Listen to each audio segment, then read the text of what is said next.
Okay, so I've been through all of the instruments. I've gone through, done all their gains, made sure all their inputs are coming in nice and strong without distorting. We've done a little bit of a basic EQ on them. It won't be the right EQ just yet, but just based on the sound check that we heard, basically what I was trying to do is clean up the sound, try and find out which frequencies were too loud, what were too boomy, and to fix them up. Haven't applied any reverb or anything like that yet, so I'm going to do that now as they're playing. And the other thing that they need is fallback. So with this particular desk here, I get my fallback by my auxiliary sends. So this is different to what a lot of analog desks. So whatever method you've got for your system, you need to read your manual and follow through with it. So what I'm going to do though is that with my auxiliary send, I'm just going to do this one. This is for Sam's one. Sam, can you just talk into your microphone for a moment? Check, and I'll just check you, see if you're coming through. Check. Hello, hello, hello. 1, 2, 1, 2. Okay, coming through? Yeah, it's coming through. Now we've got to be too careful with Sam's fallback right underneath his microphone like that we don't get this too much in the way of feedback. So what I want to ask the guys now is that because they've got all their amps on stage, they're not going to need a heck of a lot of fallback. All they're going to probably really want is a bit of the keyboards, because there's no amplifier on stage for that, and the vocals. So would that be right? You want a bit more vocals and a bit more keyboards? Okay, so I've got my keyboards in 8 and 9. I've got Sam's fallback send for my auxiliary 1 send selected at the moment. Let's try the keyboards. We've got that coming out of there? Yeah, I'm getting some. Yeah. Can I test it with my guitar, see if it's... Yeah?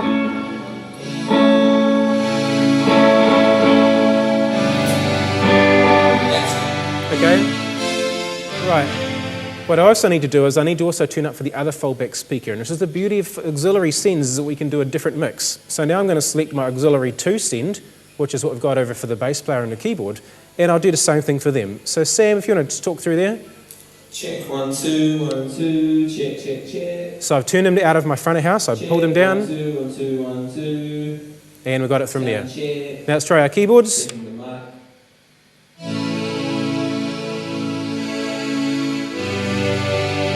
Okay. Now Harry, with his headphones on, you're going to want the same thing as well, aren't you? So I'll go to my mix control for auxiliary 3. Now be careful of how loud this is, okay? Let me know if it's too loud. With headphones on, we get a bit of danger. Let's go for the keyboards first of all. Okay, so do you need it louder, do you? Yeah, slightly. Okay, how's that? Okay. Now Sam, you want to talk into your vocals? We'll see if that's coming through Harry as well. Check, check. Oh, sorry. Hello. It's a Seinfeld episode. Okay. The voice. Isn't that the episode? Okay. Check that one. Just try your keyboards again, sorry mate.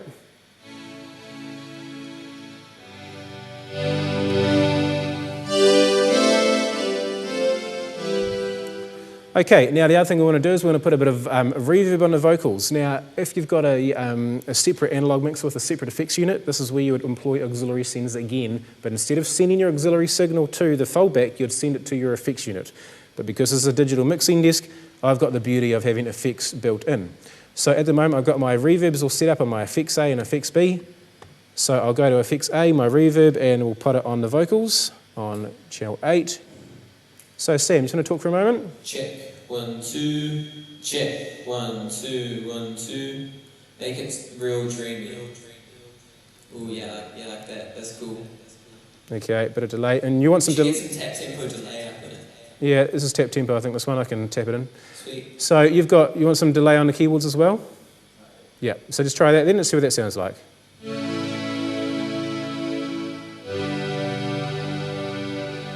Yeah, okay. Here we go. Right, so now we've got our fallback going, we've got our effects sends all going. This is we'll adjust this as they play. So, here we go guys, why don't you start up your playing. Now Harry, can you just make sure you click in with the sticks as well, because we're going to also overdub later on for recording, so we can something to play on with.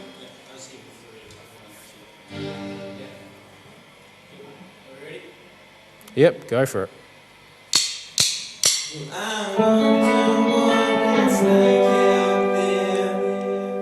Beyond the walls, the salty air. Come with me, we'll find our way. A new adventure every day. Okay, so here we are. We're going to now start with the band playing, and as they play, I'm going to use the iPad to go around and adjust the level I've got out of their foldback. So I can walk up on stage and I can listen to their foldbacks and check it out. That's the cool thing about using these digital desks that have got iPad connectivity, is I can go around and actually figure everything out. I've got my overview of all my channels there. I can look at my fat channel, which is my EQ and compression for each instrument. I'll go around and get my levels set. At the same time, I'm going to be recording everything that we do on Pro Tools, because this mixing desk, being a digital mixing desk, has a Firewire output, Firewire connector, which means I can record everything into here as well. The good thing about this is that we can take the mix away, listen to it later, decide if we like it, but also what we're going to use it for is we're going to use this as the bed for our overdubs to then do a studio recording as well.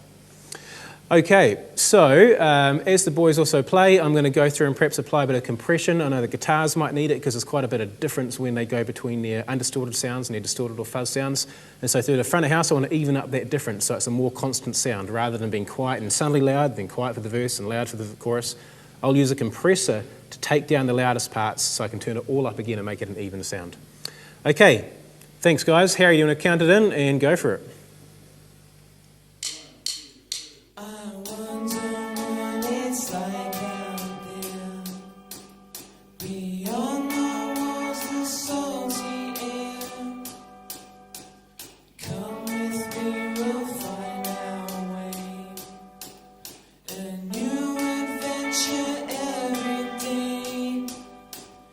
Escape with me the dead of night. When leave no trace, leave no goodbyes.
Okay, good stuff, guys.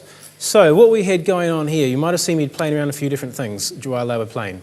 The main things that I was looking at was to use a compressor. Now, the first things that jumped out to me, as I mentioned before, were the guitars. So I selected the guitar channels. I found, and what I did was I used this knob here, as you can also see it on the computer movie, and this is the threshold. This is how far it's going to come down until it starts to squash the sound. Now, the way I could tell I was sort of getting about the right setting was that as they played, my gain reduction meter over here started kicking in. So Sam, just to demonstrate that, would you mind just playing something loud on your guitars for a moment? Something loud. Yeah.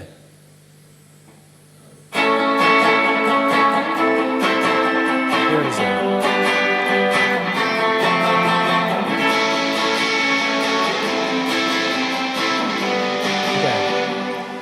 Now, you can just use your ears, but in a live situation, it's good to be able to also use your eyes. So that GR, gain reduction, meant that when at his loudest parts, he was getting 10 decibels of gain reduction. Now, my ratio over here, the ratio was actually how much compression, or the strength of the compression. What this means is that for every, at the moment, at a 3:1 ratio, for every 3 decibels of volume over whatever the threshold was set at, we'll only get 1 decibel of increase. So if he goes 6 decibels over the top of where the threshold's at, we'll only hear an extra 2 decibels. So it's a good way of just squashing the sound, getting the loud stuff down and into control. We have our attack and release settings, which I've just set to auto. I didn't change them at all, which is perfectly fine to do. Sometimes, only times with this disc I've run into problems there by using the auto settings with snare drums, but guitars work great. Now, that gain reduction that was going on, I made up my gain reduction with a bit of extra gain, a bit more gain. So what that means is that, yes, I squashed down the top stuff, but then by turning up the gain level, it then takes everything up to a much smaller dynamic range. So I did that for the guitars. I also found that the bass guitar needed a little bit, so I did that. But the big one was the vocals. That was the one I really needed to get sorted out. So the vocals, once again, did all the gain, brought down the threshold of the compressor to get some gain reduction, turned it up to make it up, auto setting. And actually, you may have also noticed that over here in the guitars, I also had the limiter turned on as well, just to really squash the sound. Because there's such a big difference between the guitars in this room, and we're in such a small room, the amps are so loud that everything's so loud, I'm able to grab control of the sound there. I also then went and put a bit of extra reverb and delay on them to sort of sweeten up the sound a little bit more. But overall, I was reasonably happy with the mix that we were getting. In a bigger room, with a bigger PA system where the stage foldback and the amplifiers are not making so much noise in the room, or in terms of comparatively, we could actually then sweeten up the mix a little bit more. But for where we are at the moment, the important thing is that we can hear the vocals. The important thing is the vocals have got the delay and the reverb to give it the type of sound that this band needs. And that's what we were getting most of all. Everything else was coming in underneath that to support it. So for this mix, I think we've done a job well done, and we're going to move on to now recording with this band. All right, so now we've finished doing our live mix. Now, if you're doing this with Sonda 3 or Sonda 2, and your brief is to create set up a PA system and operate it for a live recording, for a live gig, what we've shown you there is everything that you need to do. Of course, you would then expect it to be in an actual real environment. So if you were going to do it for a school assembly or for a lunchtime concert that a band might be putting on at your school, you'd be assessed over the context of your whole performance. But everything that we showed you there in terms of setting up your gain, plugging everything into the right places, using equalization, using compression, using effects such as delay and reverb that we had, and that's what you need to do. Of course, the next step would be powering down correctly, coiling everything up, preferably using French coiling method, putting everything away and doing it all safely. And that's the other thing I forgot to mention, with the speakers, make sure you do them in pairs, don't strain your back.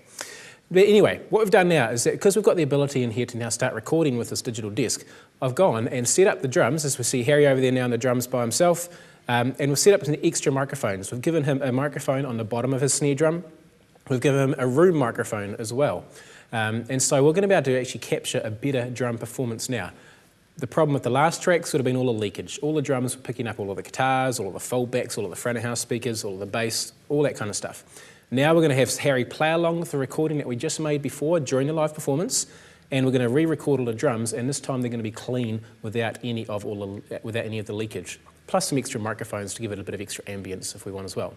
So we're using Pro Tools for this. Harry's all ready to go, so I'll push record, and we'll go for it.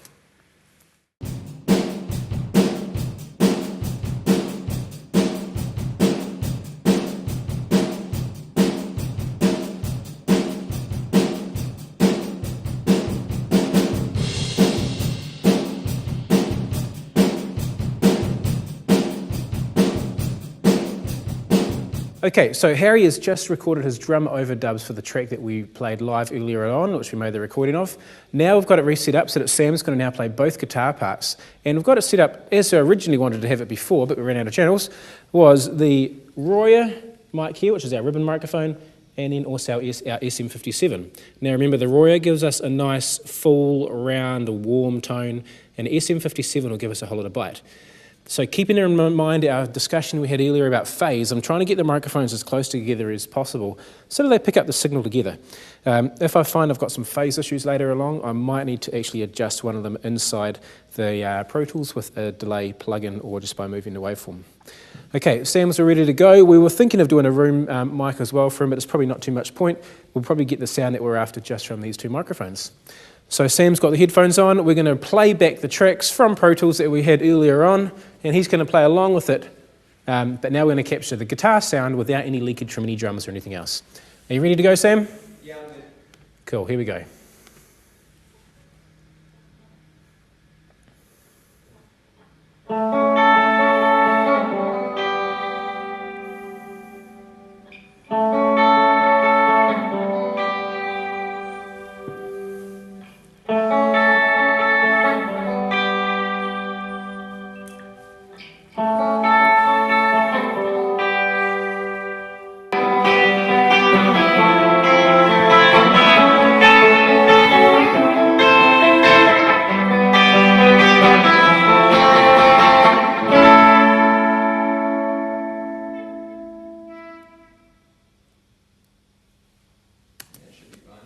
Okay, nice work, Sam. So what we're going to do now is we're going to overdub the guitar two part. Now you saw before when we had our live band playing for the live context, we had two electric guitars. Now unfortunately he's had to go, but that's a great thing about multi-track recording is we can have someone else play over his part. So Sam's just going to rejig things a little bit, get his tone changed to a different guitar sound. I will create some new duplicate tracks in Pro Tools and we'll be able to now record the new guitar onto some more tracks. Okay, so we have overdubbed our drums, we've overdubbed two lots of guitars. We're not going to worry about overdubbing our bass or our keyboards because they both sounded really good in their DI input, so we don't need to go and record them.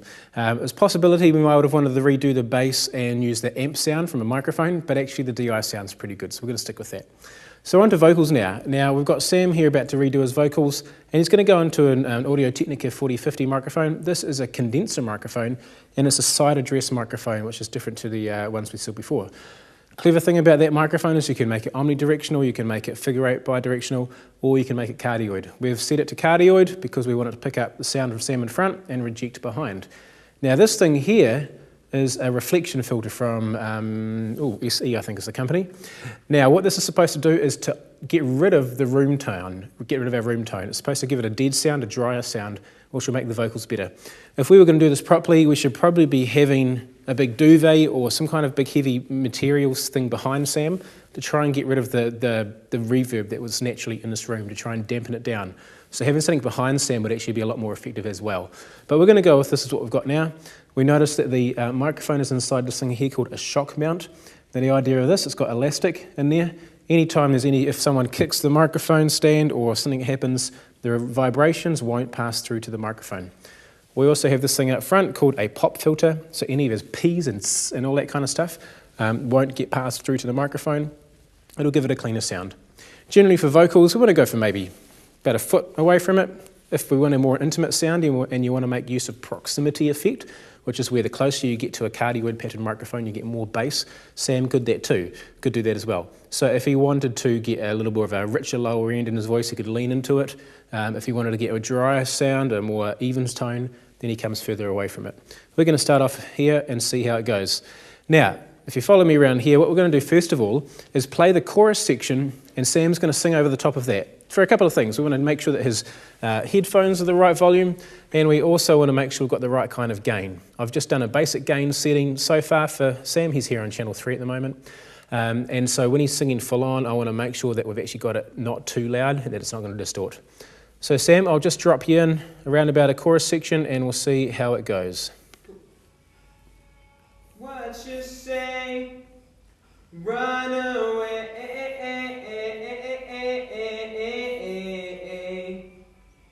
Run away.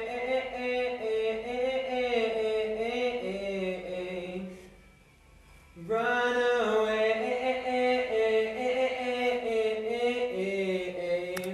So is that all right for you, Sam? A little bit louder. A little bit louder for you? Okay, I've actually got a bit more space in the gain, so I'll just tune up that a bit. And on his fader, I'll just go and give him a little bit more there as well. Sam's getting his headphones just from the front of house mix at the moment rather than having any special send set up, so this should be fine for him. Okay, let's delete what we just had recorded there and go from the beginning. Are you good to go, Sam? Yep. Great, let's do it. I wonder what it's like out there. And beyond the walls, the salty air. But come with me, we'll find our way. A new adventure every day. All right, here we are at the mix process. Yesterday we recorded the band and we did the live mix of them, all for the Sond 3 type demonstration. And I'm going to show the Sond 3 demonstration now of what to do with the recording performance context. We did record the band yesterday, then we did overdubs with them all, and so we've now ended up with this Pro Tools session here of all of the tracks. These what we're looking at here are the overdubbed tracks. This is not what we recorded as part of the live performance yesterday. This is what they went back and overdubbed with afterwards. And so you'll see we've got a few issues here. So the computer, because it was doing quite a lot of things at the one time, trying to do the screen capture software and running Pro Tools, recording at 24-bit files. And so it's ended up crashing a couple of times. So we had to do some overdubs. So you'll see the drums here have been overdubbed from this point here, and then the guitars had to be punched in there as well. Now, I mentioned a thing before called 24-bit. That's a very important thing for you to understand. It's to do with digital audio. It's to do with the way that audio is captured and converted by an analog to digital converter into ones and zeros, into binary code. In the Sond 3 book, there's quite a big discussion, along with all the sound theory stuff that we touched on yesterday when we were talking about phase. There is also discussion on digital audio, and that's absolutely vital for you to understand how computers work. So by recording at 24-bit, that means I'm actually recording very, very high quality audio, much higher quality, much higher quality than what you get off standard CD quality audio, which is 16-bit. Those extra 8 bits make a massive difference. So all audio has been recorded at 24-bit. The higher the quality, the easier it is to mix. So what we're going to do first of all is we're going to go through and edit everything and make the files ready for mixing. They're not ready for mixing yet. We actually need to edit them to make sure they're all good. So what I'm going to do first of all is I'm going to go and group my files, because I know that I'm going to want to have to fix up these areas here. So rather than having to do one track at a time, I'm going to go group them all. I'm going to select on my drums first and put them into a group. Now, of course, I am using Pro Tools here, but this actually works. Let's automate the solos too. Group solos. This kind of function I've done here will actually work with any kind of DAW or recording system, computer recording system. So let's have a listen to what we've got. Let's solo the drums and see what happens.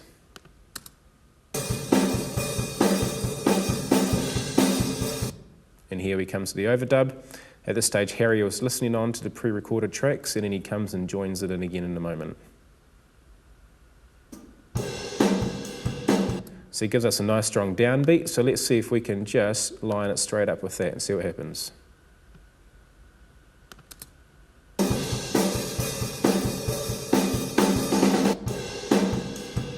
Okay, so we've got a couple of issues. Didn't quite go into it, did it?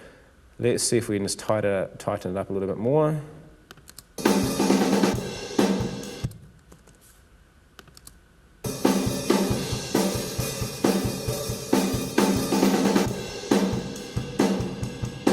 You know what, for now, I think it's probably close enough. But you might have heard that he actually started playing quite a bit quieter, and that's what happens when people do punch-ins, is they're not quite up with the energy that they had before.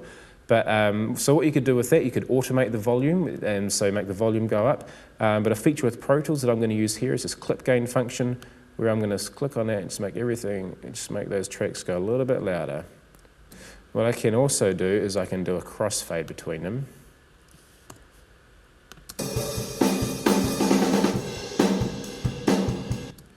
And I'll just go pop these ones a little bit louder too. I probably should have made them as part of the grouping function so that they would have gone up together. I'd put everything up around about 2.3 dB. Should make it go a little bit better. A lot more even.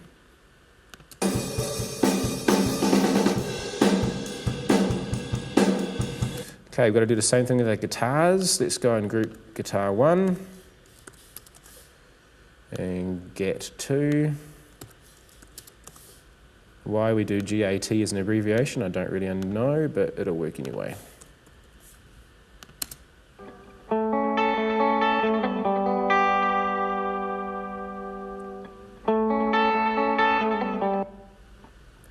Okay.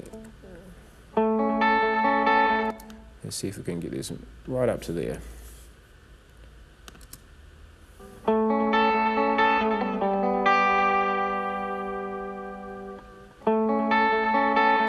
That's nice. Let's just put a bit of a crossfade in there just to change the ambience.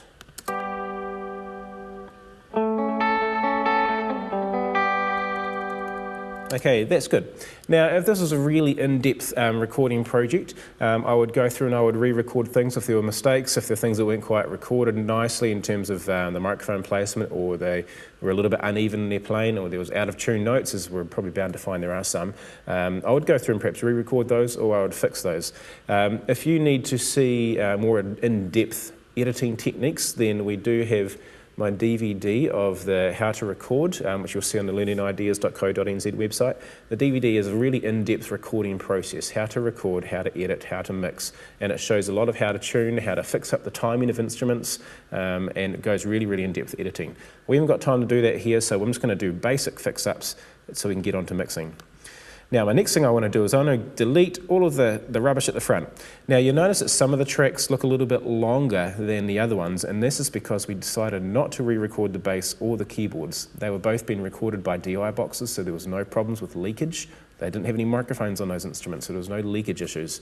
And the other thing is that they actually sounded okay as they are. We didn't need to redo them. So let's, first of all, go through and have a look at what we can do with fixing up some of this empty space. I wonder what it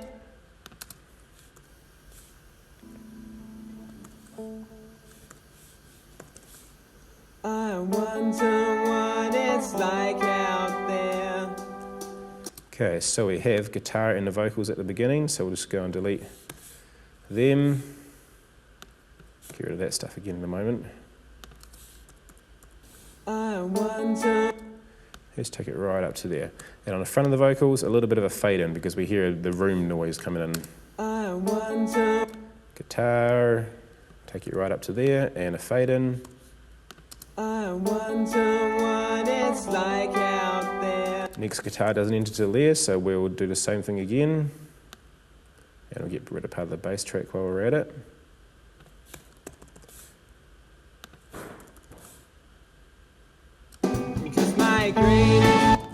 So that's where that keyboard's into there.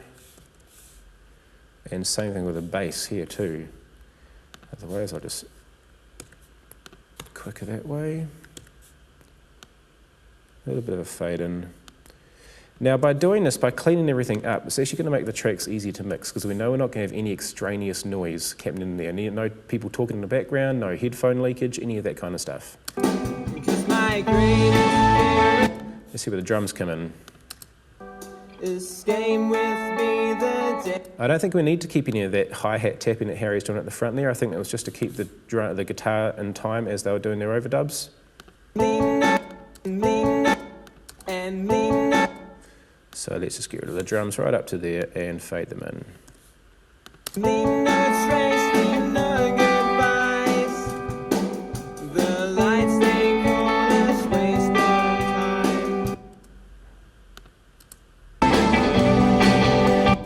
Okay, so we're not concerned about the mix yet. Yes, it sounds awful at this stage, but we're going to fix that in a moment.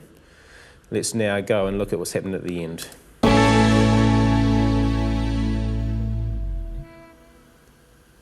Okay, I'll get rid of that bass up to there. The bass holds on for a bit. We might need to do a fade out there too.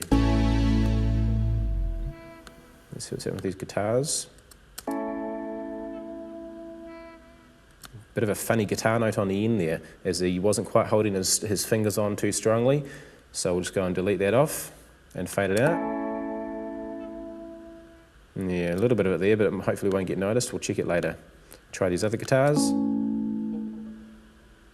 When he cuts off much sooner. So that's one of the things you might work on if you were to re-record them, is the endings, and make sure they're consistent with how they come off at the end. Some funny parts there, but anyway, and a set of keys.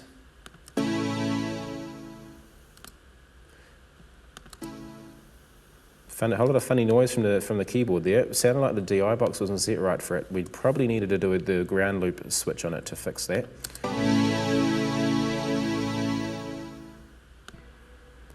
And let's check the drums.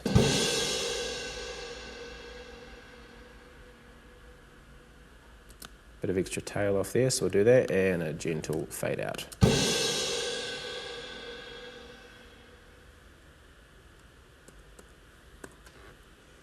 Okay, so what we've done now is I've gone and edited the audio, so everything is nice and even. We've got our cuts sorted out, our overdubs, our fades.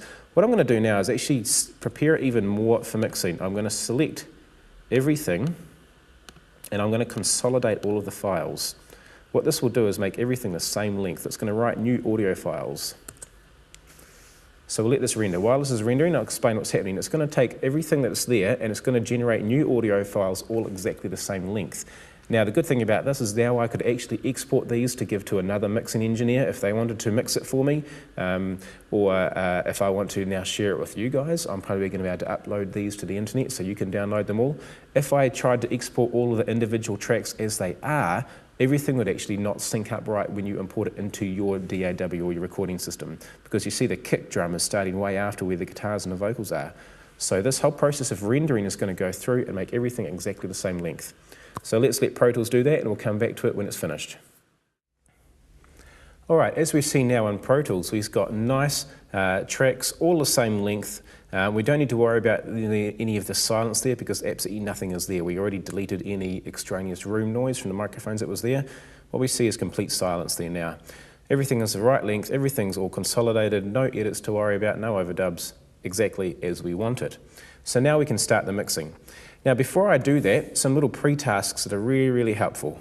First thing I'm going to do is send all the drums through a sub-fader or a subgroup.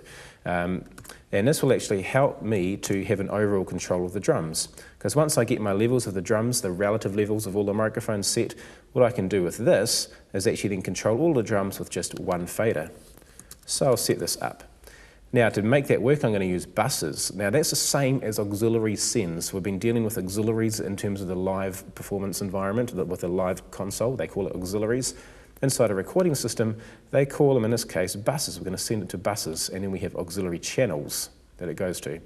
So I'm going to make this first drum bus receive on 1 and 2. And then the outputs for each of these channels, for the kick, the snares, I'm going to go send them out to bus 1 and 2.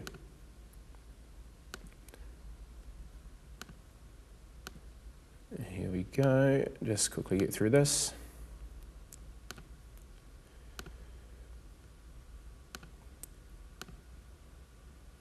Now what this allows us to do is, if I just go and solo safe those, as we play it we can just solo the drums.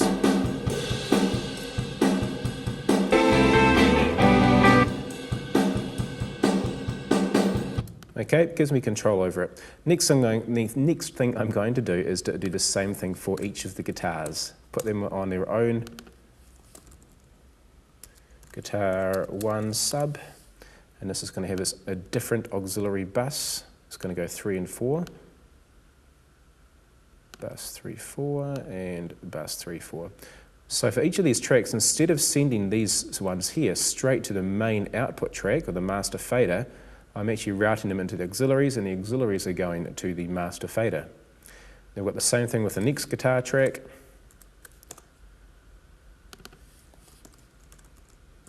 Guitar 2 sub, and also put this on its own subgroup.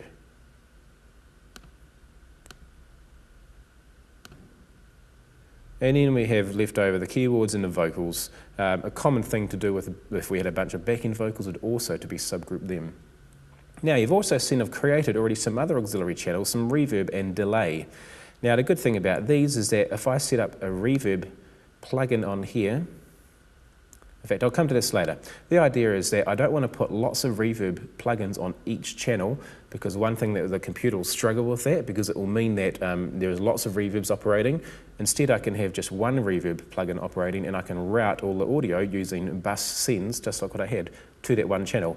The other thing about it, by using consistent reverbs with consistent settings, or put it the other way around, if I had a bunch of reverbs which had inconsistent settings, then it would end up being a very messy sound stage. It would be lots of reverb which were not behaving in the same way. By sending all my channels to the same reverb, I know I'm going to get a good consistent sound. And I'll have the delay one there too. Now, to make these tracks stand out for my mixing a little bit stronger, I'm going to change my colours just so I can quickly see where they are. And then keys, I'm going to give you a slightly different colour too. Vocals. Now, this makes it really helpful for trying to find what I'm after when I look at the mix. Ends up looking a bit tacky, but that's okay. I'm going to go and make sure all my tracks are now the same height. And now I'm ready to start mixing. Now, let's have a go to the loudest part and just try and work on the loudest part of the song first of all, and then it will probably set the balance reasonably well for everything else.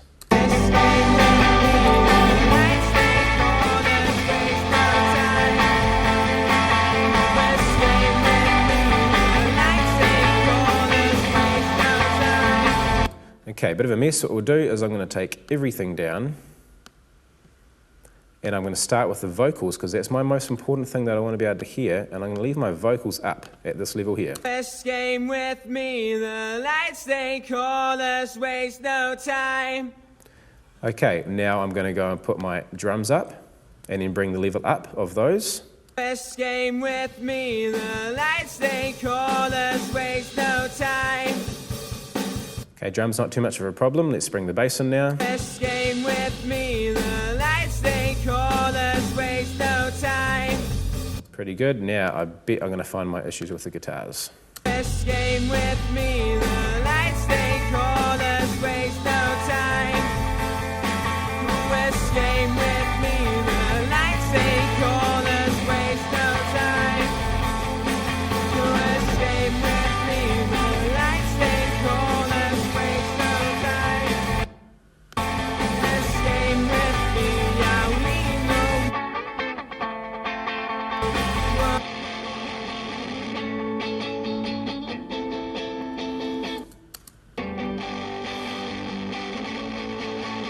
Okay, as you can hear, that fuzz is going to be a big problem. It's not a good fuzz sound there. If I was a producer for this band, I would really take a hard look at what effect sounds they're using, because the effects may sound really good by themselves when they listen to them through the amps, but in the context of the sound, it's really a big sound. By the time you've got these guitars with the fuzzes on them, and then also that keyboard as well, this thing over here,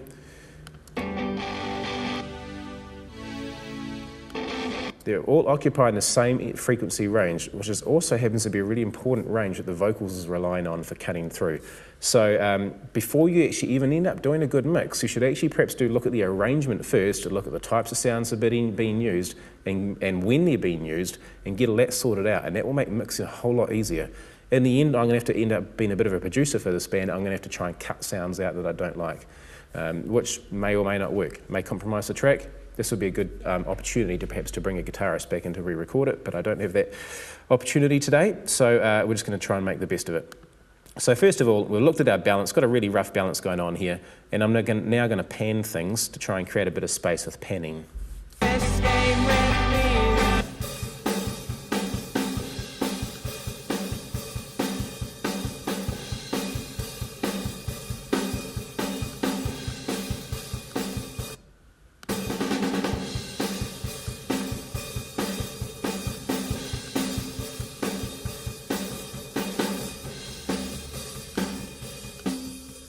Just highlighted the drums here.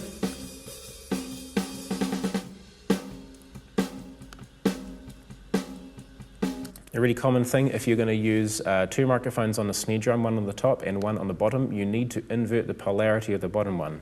It's that phase thing that we've got going on before. So let's listen to the snare drum when I invert the polarity of the bottom microphone. Much better sounding. Without it,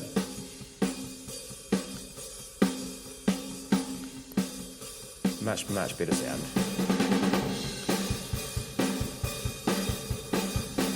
while we're here, let's just look at the drums and base the sound of them all around the overheads.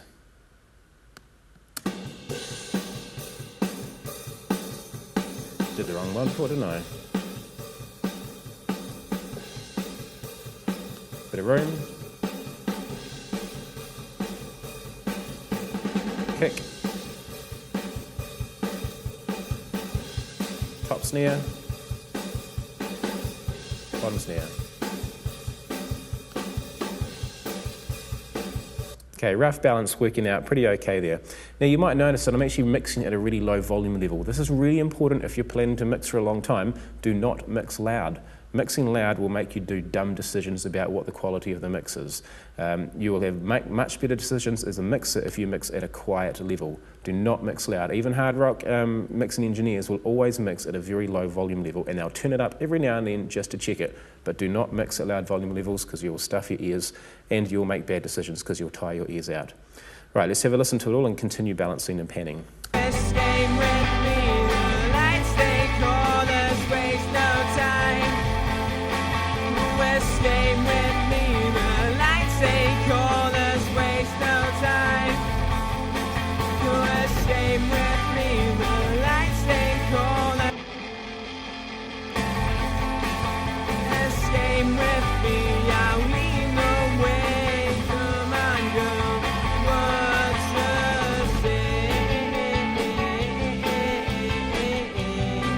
So the guitar, as soon as he gets rid of the fuzz there, it sounds quite nice. So I'm actually considering cutting out the guitar in those sections and duplicating this track, or the guitar 1 stuff over to guitar 2.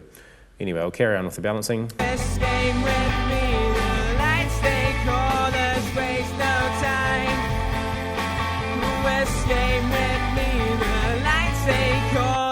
Okay, so now I've got my basic balance, I've got my basic pan. Let's look at what we can do with setting up some EQ to try and clean up the tracks and try and achieve a stable balance even more. Let's look at the vocal first of all. And I'll bring up what you should have in every single DAW or DAW or whatever recording system you're using is a channel strip. Now this is not one I really use much at all, but it's the stock standard one that comes with Pro Tools. So it's perhaps a good one to show you, because if anyone uses Pro Tools, you're guaranteed to have this plugin. If you're using another program such as Studio One, even the free version of it comes with a very basic channel strip, and you'll also find channel strips in other programs such as Cubase and Logic and things like that. What a channel strip is an EQ section, equalization section, and a compressor section, and also some gating. Expansion as well. We're not going to use any gating just for now. We're just going to stick with compression up here and some EQing. Now when you're EQing, don't EQ just in solo, because all your EQ decisions are going to impact on all the other instruments. So trying to EQ everything just by soloing it and putting it together won't work, because everything will end up sounding amazing individually, but together it'll end up being a mess. But just to get us going, to get us in the ballpark for each instrument, I will solo and EQ that way. And then I will go and check my EQ settings against the rest of the mix, see which instruments are clashing with each other, and try and fix those up. So first of all, with the vocal, I'll do a high pass filter, turn that on.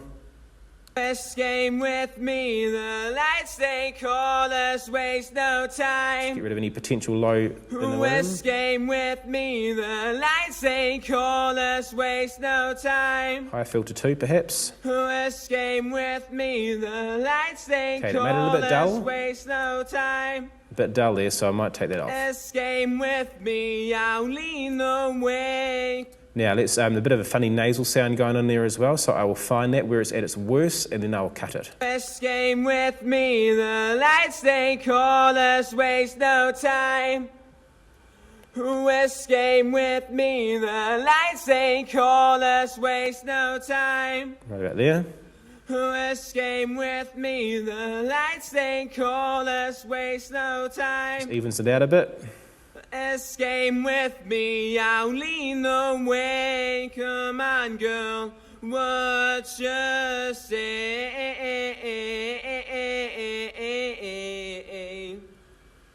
Run away.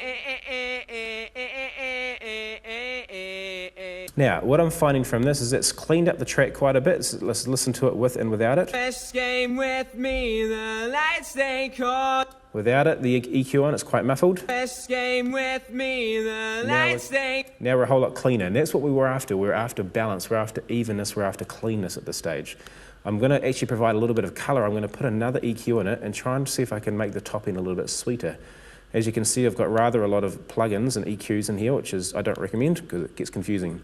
But this particular EQ is a brand new one I've just got from Waves, and it's rather fancy. Let's see if we can add some nice high-end sheen to the sound with it. This game with me, the lights they call us, waste no time.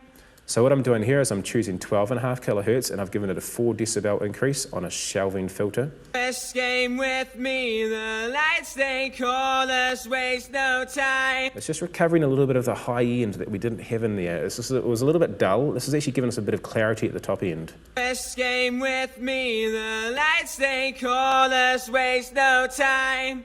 Let's get rid of that too. Who escape with me, the lights they call us. Okay, so I've got a nice clean sound. It might be lacking a little bit in bottom end, a bit of body, but I'll know better once I introduce the other instruments if I need to fix that up. So anyway, let's move on. Let's look at the drums. No, actually, let's look at the guitars next because those are serious problems going on there.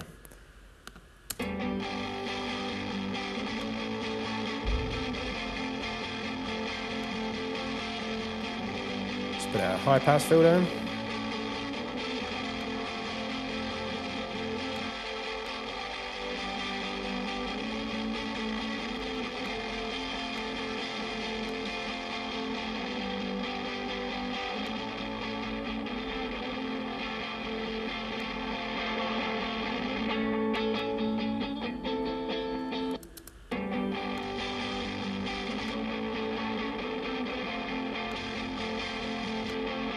Okay, so I've got rid of a lot of the nasty harmonics that was going on in there by getting rid of the low end of it, which is clashing with the bass guitar, and the bottom end of the drums, getting rid of the high end, which is just taking up too much rather scratchiness. But I've given it a bit of a warm, gentle boost in there, which I might narrow the Q of this one actually. Let's select that one, just make that a little not so wide, changing the bandwidth or the Q. You should know about that. If you don't understand what I mean by bandwidth or Q, then please consult your Sond workbooks that explain how EQ works.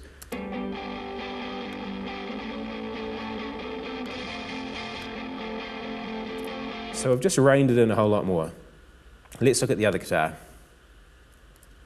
What I might do is just copy this setting across for now and then see what happens with it.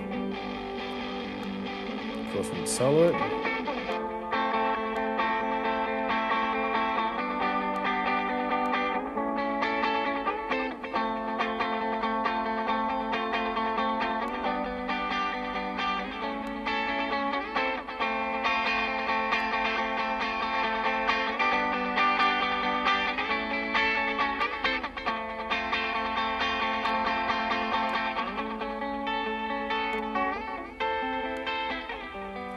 Okay, so we needed different settings there, perhaps less drastic settings, a little more subtle, and it's given us a nice clean sound. Let's hear the two guitars together.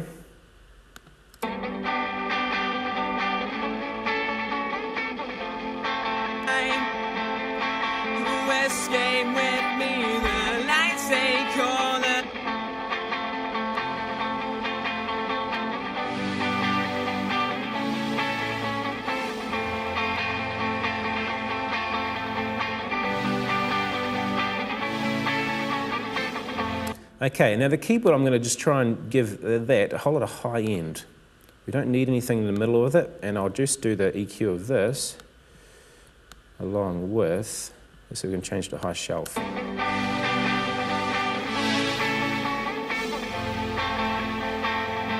don't need so much low end.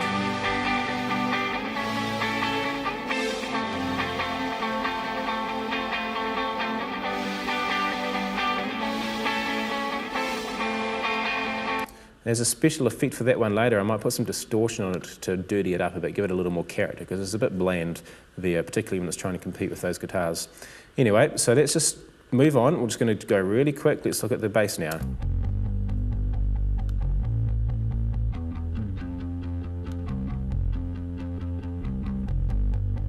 Now a little too boomy, around about there.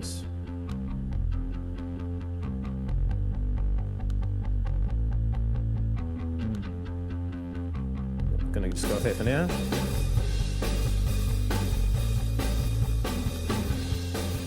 Let's go to our kick drum, see if we can recover some of this attack in the top end.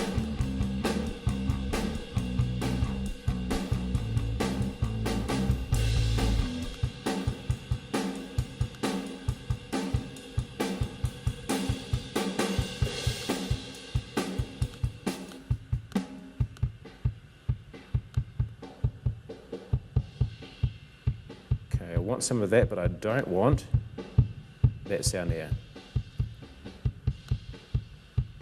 So this is the boxy region. Trying to get rid of the boxiness out of there will help this quite a lot. But let's fatten up the bottom end a bit.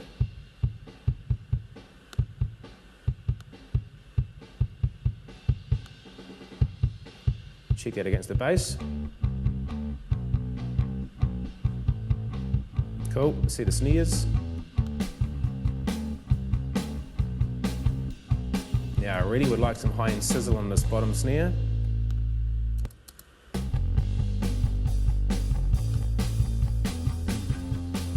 Put a high shelving one on it.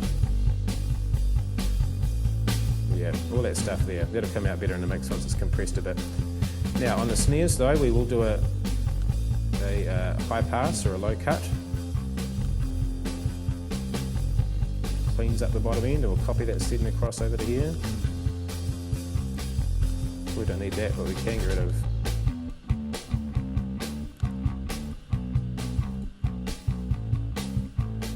Check that against the overheads as well. Okay, now as I listen to those, I'm hearing a little bit of a bit too much room in the sound. Let's just do one of them first of all. Channel strip EQ.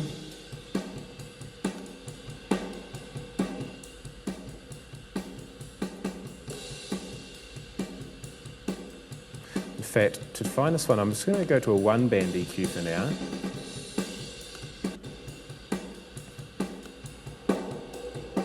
About there. I'll get rid of that.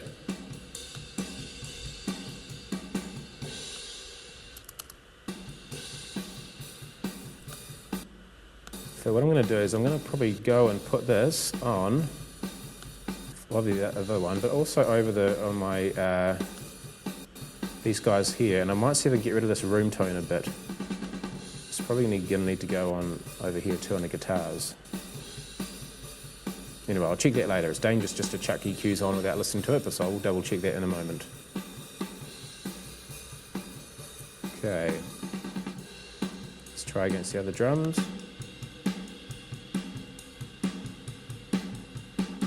I don't mind the kick in there, I quite like the leakage from it. The kick's a little bit too loud now in comparison. Let's see what the room's going to sound like.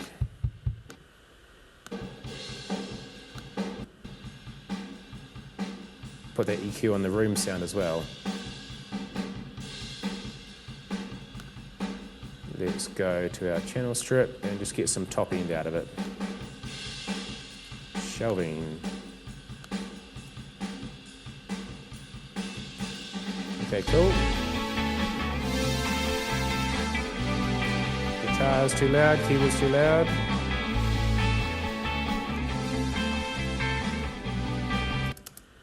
Escape with me, the lights they call us, waste no time. Who escape with me, the lights they call us, waste no. Okay, so we've kind of got a bit of a basic EQ happening for all of the instruments. Would I listen to it there now what's sort of starting to bug me is the lack of balance and volume of the vocals and also the guitars, particularly the guitars we've got coming out of our left foldback, our left speaker at the moment, left side. So I'm going to now go and put some compression on it, just using the channel strip that we've got in here as well. Firstly, I will go to the vocal. Now, the goal of mixing is if you've read SON 2, 27703, and also SON 3 resource, is that it goes over and over about the purpose of mixing or compression or EQing or anything is to achieve a stable balance. So we're going to do this, we're going to try and achieve a stable balance so that there's not some vocal vowel sounds that are jumping out, not some words that are jumping out. We want to try and actually make everything nice and even. With me, the lights they call us. So you see a little red thing, this is a compression that's happening here. I've gone and turned up the ratio. Just give it a little bit of a softer knee and release, change your attack and release a bit. Now you can see I've got 12 decibels of gain reduction. It's probably a bit much. In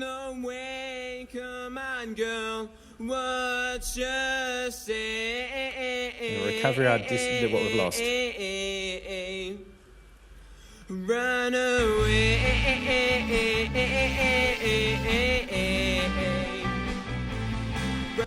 Escape with me, the lights they call us, waste no time. Escape with me, the lights they call us. Okay, so I'm going to go through and put some compression on the other instruments as well, on the guitars mainly, press a bit of drums.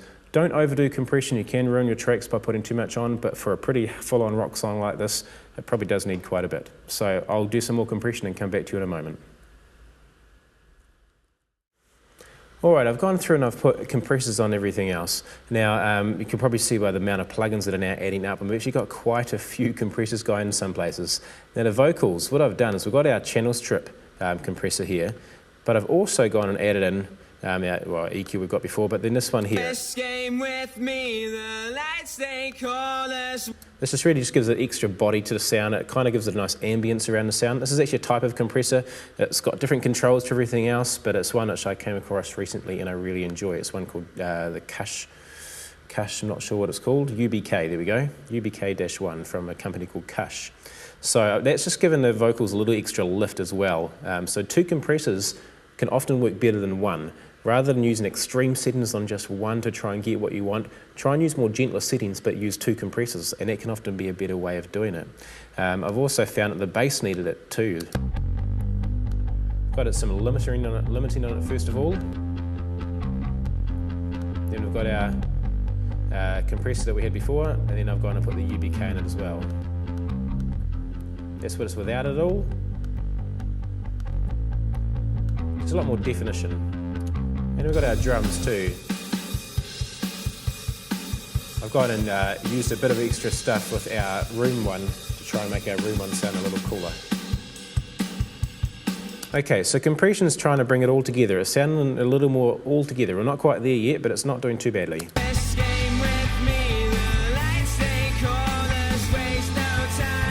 So what I want to do now is I want to put some effects on. Now we've got our reverb and our delay channels over here, and I've gone and put a lexicon reverb on there. It doesn't matter what kind of reverb you use initially. And then I've got a delay thing in here, and I've chosen an analog delay sound. This is from a company called, I can't even remember who these are either, Sound Toys. This is Echo Boy, and it's one of my favourite delays. It's really, really incredible, and good for reverbs too.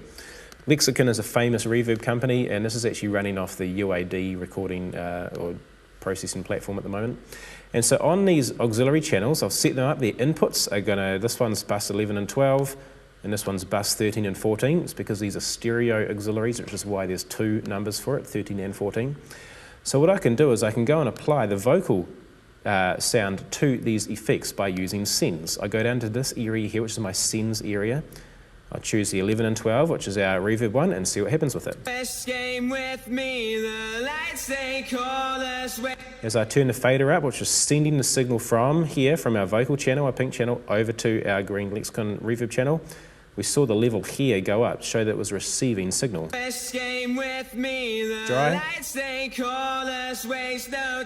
And it's wet. And we can do the same thing with the delay. Escape with me, the lights they call us, waste no time. Who escape with me, the Dry. lights they call us, waste no time. And wet. Who escape with me, the lights they call us, waste no time. Escape with me, I'll lead the way, come on girl. Whoa. Now we can go and apply reverb and delay to all the other instruments too. Let's go and put some on the drums perhaps. And I'm just going to copy it across there. I'll perhaps take off the delay. I'll turn that off, but let's look at the drums. Escape with too much.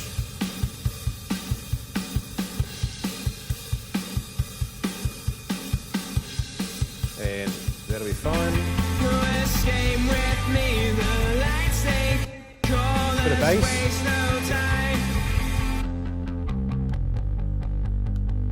Oh, come on.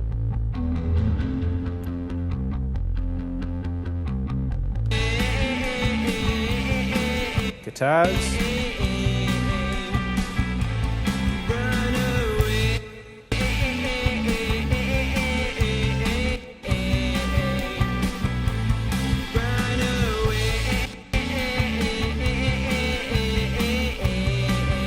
Keyboards.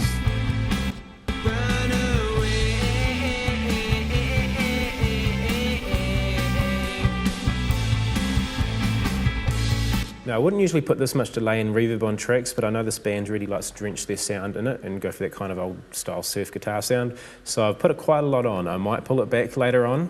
I'm just trying to decide at this stage. Let's see what it sounds like without any reverb or delay.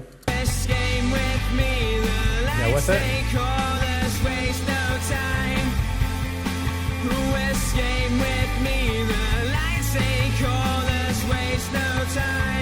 Gives it a bit of nice extra space around the sound, so it's not working too badly. Right, now this has been a really quick mix. Usually it'd probably take a couple of days, probably over this, well, at least several hours anyway, not the trying 45 minutes I'm trying to do it in. But what I would just want to do firstly to sort of move on, you could go back and massage everything now. Go back and EQ everything, make sure that the guitars are not clashing with the top end of the bass, which is not clashing with the vocals and all that kind of stuff. The keys are getting out of their way. And go through and really try and make sure everything has a stable balance. But we don't have time for that now. That's something for you to do when you download these files. What I'm going to do is just put a little bit of mastering plugins on the final one. And I'm going to first of all go and show you one which is a great plugin to use, is called Ozone 5, Isotope Ozone 5. It's a really fun plugin and it has a lot of good functions in it. Now you'll see my computer's starting to slow up a bit because it's getting quite a few plugins. What I need to do is change my playback engine to have a bigger hardware buffer size. When you're recording, you want that to be small, because when it's small, it means you have very little latency in your system. So the musicians, when they play a note and it gets picked up by the microphone and comes back through the headphones, they don't detect any kind of delay. With a 1024 sample set, they would. If they played a hi-hat and they listened to it in the headphones, there would be a big delay and it would be very disconcerting, off-putting. But when you're mixing, make that as big as possible because it makes the computer go a lot happier. And so while I play, I can listen to some of these presets here for general purpose mastering.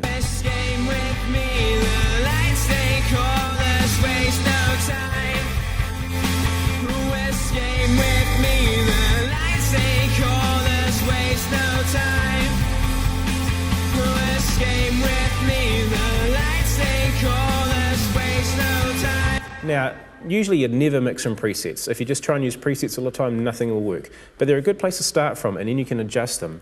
I quite like the extra lift that this gave to this track. It's going quite well.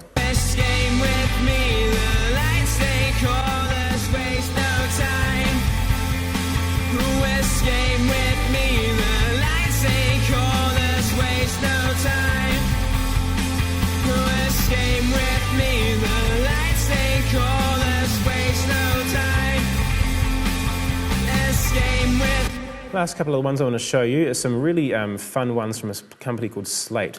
Now they've come up with, as has UAD and other companies, come up with some very good tape emulation systems. In fact, before I show that though, I'll show the virtual mix bus. Slate have got this way of emulating different recording consoles which all have their own kind of signature sound, and the Slate ones emulate 5 different mixing discs. The Brit 4K, which would be the SSL, the USA, which is the API discs, the Brit N, which are the Neve discs, that little Trident sign there, which is the Trident, and then also the RC tube, the RCA.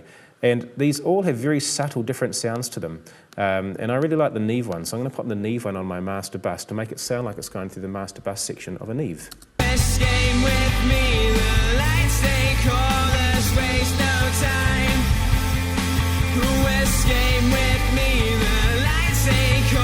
So as I put it on, I suddenly hear the bass come up in volume, not in a bad way, but in a real solidifying way.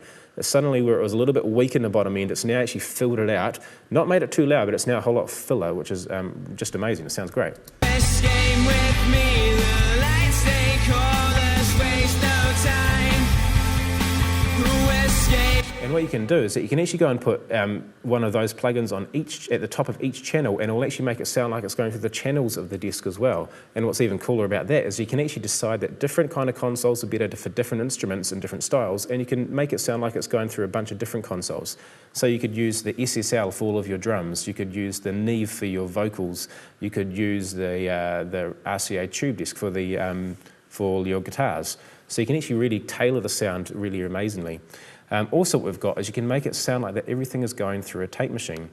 I'll go find the, where are we, under the harmonic area I think. I'm just going to go find the virtual tape machines. This is the one from Slate. There are also ones from the UAD company, and they're all wonderful.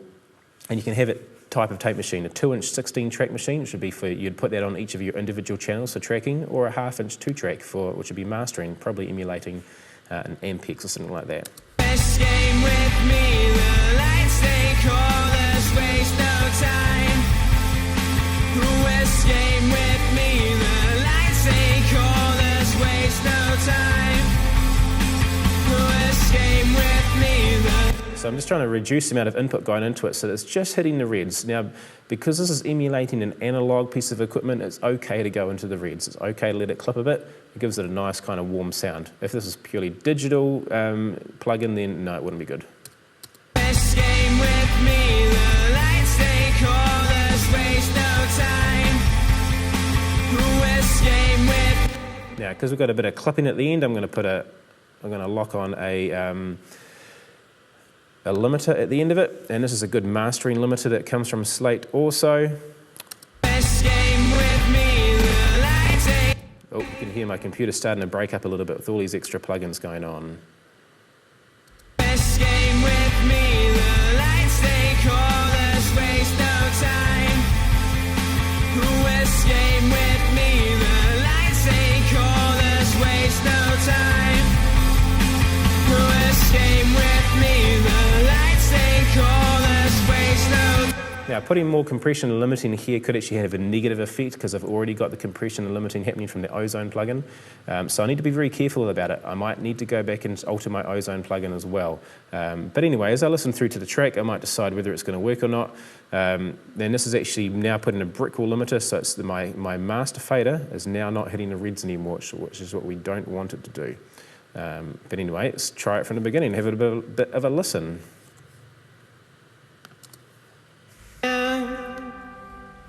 Come with me, we'll find our way. A new adventure every day. Vocals feel a bit loud here. This game with me, the dead of night. Maybe I need to make guitar louder. And leave no trace, leave no goodbyes. The lights they call us, waste no time. Don't let them come and pass us by. 'Cause my greatest fear is... Now, because we've panned the guitars either side, when there's only one guitar at the beginning, it sounds a little bit weak. So I'm going to go and automate the panning. I wonder what it's like out there. Yeah, no, a bit better. Beyond the walls, the salty air. Come with me, we'll find our way. A new adventure every day. Escape with me, the dead of... Okay, and that's basically most of what you want to do. It's now would be time to bounce it down to a WAV file or an MP3 if you're going to put it online. But yeah, I think we've covered most of everything that you would need to do for a recording and mixing context for the Sond 3 tutorial. I hope this has been really worthwhile for you.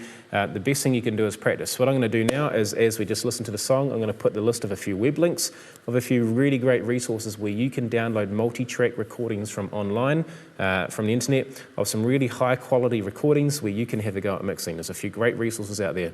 Of course, you can get my How to Mix DVD if you haven't already got it at your school. That's available from learningideas.co.nz, where there are tracks available to mix on that as well, and that shows you a little more in depth the whole mixing and editing process as well.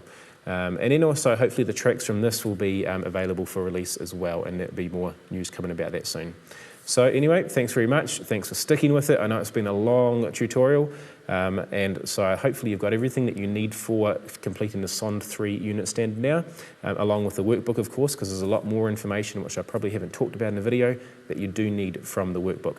So as we listen to this, we've got at the moment our rough mix, because it's still only a rough mix.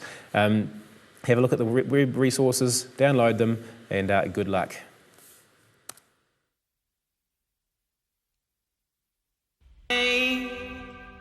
Escape with me the dead of night, and leave no trace, leave no goodbyes. The lights they call us, waste no time. Don't let them come and pass us by, 'cause my greatest fear is waking